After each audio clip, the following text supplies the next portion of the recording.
Chers amis, bonsoir.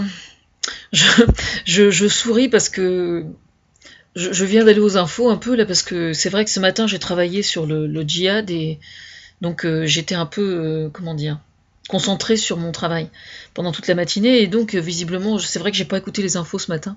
J'étais tellement concentrée dans ce que je faisais que et donc je viens d'aller voir sur France TV Info et j'entends.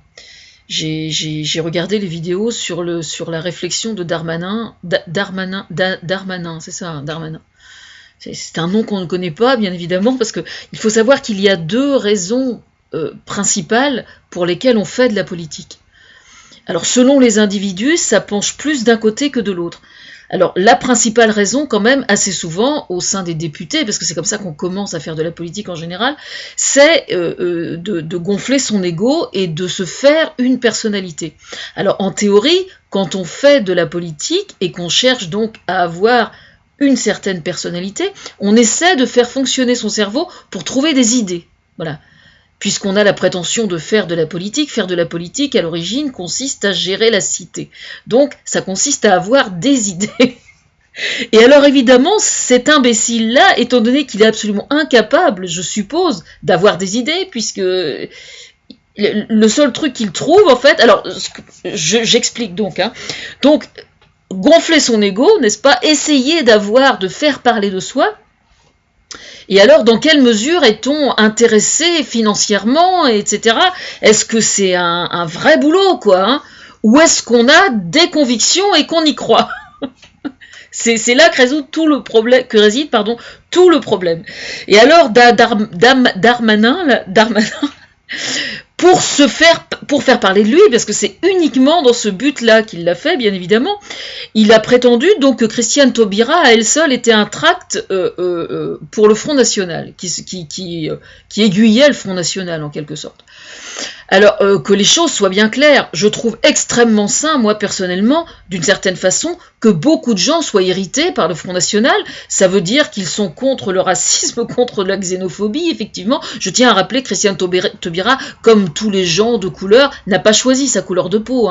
Moi, si j'étais née dans les îles, en Martinique, ou je ne sais où, je serais née avec une couleur de peau comme la sienne. Je veux dire, on ne choisit pas l'endroit où on est né, on ne choisit pas... Je tiens juste à rappeler que si Christiane Taubira a été choisie par le gouvernement et par François Hollande, c'est d'abord grâce à ses compétences, parce que c'est une femme de conviction qui a des idées. Et ça, évidemment, c'est pas dû à tout le monde, on est bien d'accord. Il y a beaucoup de gens qui font de la politique qui sont pas capables de faire le 10e de ce qu'elle a fait, parce que c'est une femme extrêmement courageuse. Donc, effectivement, ça dérange. Je comprends bien, ça dérange, effectivement. Mais ce monsieur devrait changer de parti, je pense. Il aurait beaucoup plus sa place au sein du Front National. Déjà, au niveau famille, au niveau valeur, je pense que déjà, il serait beaucoup plus à sa place. Mais ce que je trouve extrêmement interpellant, par contre, c'est de voir la réaction de l'UMP quand même. C'est-à-dire que l'UMP s'est offusqué de la réaction de Christiane Taubira. Alors que Christiane Taubira a simplement dit, écoutez, moi j'ai pas que ça à faire que d'avoir pitié de ce pauvre monsieur, quoi. Et elle a parfaitement raison. Je veux dire, on a quand même autre chose à foutre par les temps qui courent qu'à s'occuper à ça. Il y a vraiment que les comment dire, il y a vraiment que des gens qui n'ont rien à faire pour faire des trucs pareils, quoi. Il est vraiment aussi incompétent qu'il est obligé d'en arriver là pour qu'on parle de lui et qu'on cite son nom à la télévision. Alors qu'il soit rassuré surtout, il va retourner aux oubliettes aussi sec. Non mais il faut quand même le savoir, parce que les gens les gens s'attachent aux personnages politiques, non pas qui ont la prétention de faire des bons mots ou quoi que ce soit, mais quand même aux gens qui ont une personnalité et qui ont des idées. C'est ça que les Français aiment. Et Christiane Taubira est extrêmement appréciée grâce à ça, parce qu'elle a les deux en plus, elle a le verbe. Elle a le verbe et la culture, en plus des convictions. Donc évidemment, ça fait beaucoup de choses, et le pauvre, il lui arrive pas à la cheville, ça c'est clair. Ça c'est le moins qu'on puisse dire, c'est qu'il fasse pas de la politique pour les mêmes raisons. Ça fait absolument aucun doute. Bon, sinon, à part ça, je tiens à rappeler juste que en rentrant du salon de l'agriculture, j'ai été interrogée par une jeune femme au sujet d'un sondage sur les sondages. Et donc évidemment, j'ai pas pu faire autrement que de rigoler. Et je lui dis, mais ôte-moi d'un doute, je lui dis, il y a combien de personnes qui ont répondu à ton sondage? Je lui dis, oh, je lui dis, est-ce qu'il y a beaucoup de gens qui n'ont pas répondu plutôt? Elle me dit, ah bah oui, il y en a plein. Le sondage sur les sondages révèle que le sondage c'est de la merde. Voilà. Difficile de faire plus belle démonstration, mais elle a trouvé ça très comique aussi, hein. Je tiens à vous rassurer. Donc en fait, quand on raconte tous les sondages... Alors, comment faire pour avoir prendre la température de l'opinion avec des sondages qui puissent avoir la prétention de signifier quelque chose? Je vais vous donner le mode d'emploi. Il suffit tout simplement qu'il soit 2 pour faire le sondage.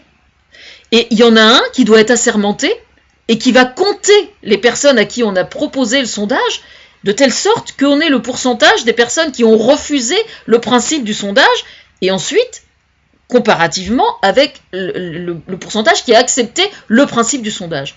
Ensuite, à l'intérieur de ceux qui ont accepté le sondage, il y a des questions qui sont orientées, bien évidemment, pour prédisposer à certaines réponses. Ça, c'est un autre problème. Mais déjà, une fois qu'on va avoir le chiffre, quand on vous dit 1000 personnes qui représentent un échantillon de la population, on oublie de vous parler de la totalité de ceux qui ont refusé le principe du sondage. Donc c'est là que réside le problème. Donc ça, il faut que ça apparaisse. Le jour où la première ligne du sondage, on aura ce résultat-là, là, je commencerai à regarder les sondages.